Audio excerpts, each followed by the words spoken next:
Okay, so this is a tutorial on the circle of Willis. So the circle of Willis provides the blood supply to the brain. And essentially what happens is that it connects two arterial sources together to form this arterial circle, which then supplies the brain with blood. So the two arteries which are the source of the circle of Willis are the internal carotid arteries, and you've also got the vertebral arteries as well. So just rotating the model around to the lateral view, you can see the vertebral arteries here coming up to supply the posterior aspect of the circle of Willis, and you can see the internal carotid arteries here running up to join into the arterial circle of Willis. So just taking a look at the origin of these arteries, you can see the internal carotid artery arising from the common carotid artery. So the common carotid artery bifurcates to the external carotid and the internal carotid arteries, and the vertebral arteries arise from the first part of the subclavian artery, so you can see that here, and then they run up through the transverse foramen of the cervical vertebra. So these two arterial sources anastomose to form this arterial circle at the base of the brain. So looking at this inferior aspect of the brain, I'm just going to switch over to a diagram. So you can see here how the circle of Willis is located at the base of the brain around the optic chiasm and the hypothalamus.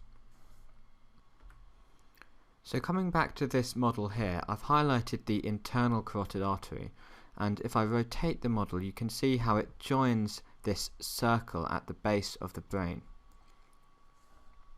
So the internal carotid artery divides to form the middle cerebral artery and the anterior cerebral artery. So I've highlighted these in orange on both sides, so you can see the division into the middle cerebral artery and the anterior cerebral artery.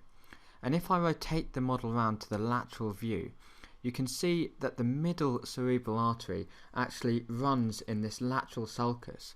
So this groove here, which I'm outlining in green, separating the frontal and parietal lobes above from the temporal lobe below, is known as the lateral sulcus or lateral fissure.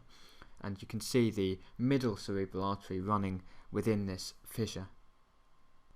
So within this fissure, the middle cerebral artery gives off some small branches to supply the basal ganglia, and these are called the striate arteries. And just rotating the model round anteriorly, you can see this fissure running down between each hemispheres, and this is called the interhemispheric fissure or the medial longitudinal fissure, and the anterior cerebral artery runs in this fissure. So I've just removed the right hemisphere, and rotating the model round you can see the anterior cerebral artery running along in this fissure.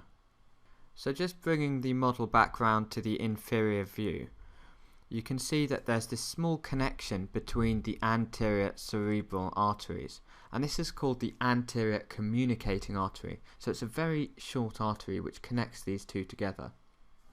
And then coming backwards off the internal carotid artery, you've got the posterior communicating artery, which connects the internal carotid artery to the posterior cerebral artery. So it connects the anterior circulation provided by the internal carotid artery to the posterior circulation, which is provided by the vertebrobasilar system, which I'm going to talk about next. So I've just highlighted the posterior communicating arteries in orange, and you can see how they connect to the posterior cerebral arteries. So another artery to mention just while we're talking about the internal carotid artery is the ophthalmic artery.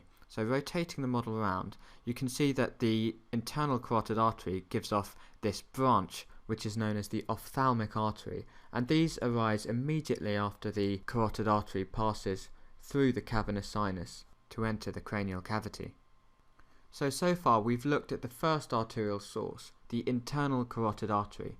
So we've seen how it divides to form the middle cerebral and the anterior cerebral arteries, and it also sends off a posterior communicating branch to join with the posterior cerebral artery, which comes off the vertebrobasilar system.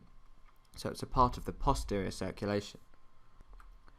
So before describing the vertebrobasilar system, I'd like to just show you the territories of the brain which the anterior, the middle, and the posterior cerebral arteries supply.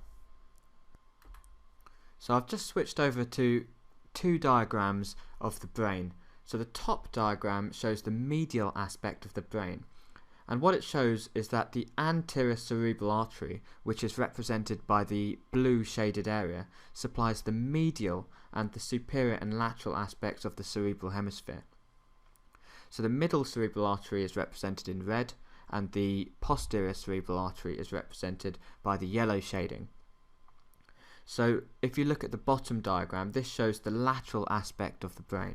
So you can see that the lateral aspect of the brain is provided mostly by the middle cerebral artery, and you can see that posteriorly and inferiorly the shading is yellow in both the top and bottom diagrams.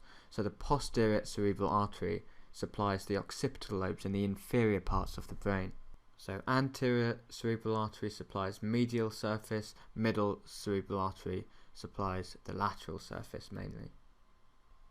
So just coming back to the 3D model, the second source of blood is the vertebrobasilar system, which provides the posterior circulation. So this system supplies the cerebellum, the brainstem, and the posterior parts of the cerebral hemispheres.